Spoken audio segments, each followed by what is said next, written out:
මේ ඉන්න දඬුලෙන් පැටියව ගොඩාක් කට්ටිය මගෙන් ඉල්ලලා තිබුණා.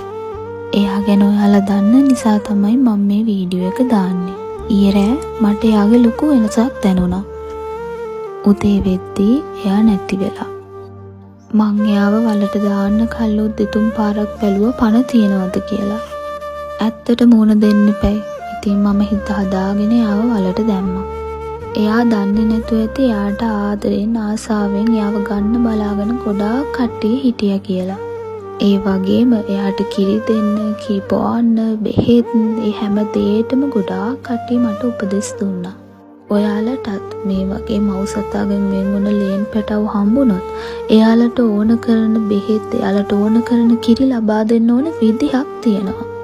ඒ විදිහ ගැන මටත් කියලා දුන්නේ මීෂා ගෲප් එකේ ඉන්න කට්ටිය. මං ඒ නම්බර් එක කැප්ෂන් එකෙන් දාන්නම්. ඔයාලටත් කවදා හරි උවමනා වෙයි.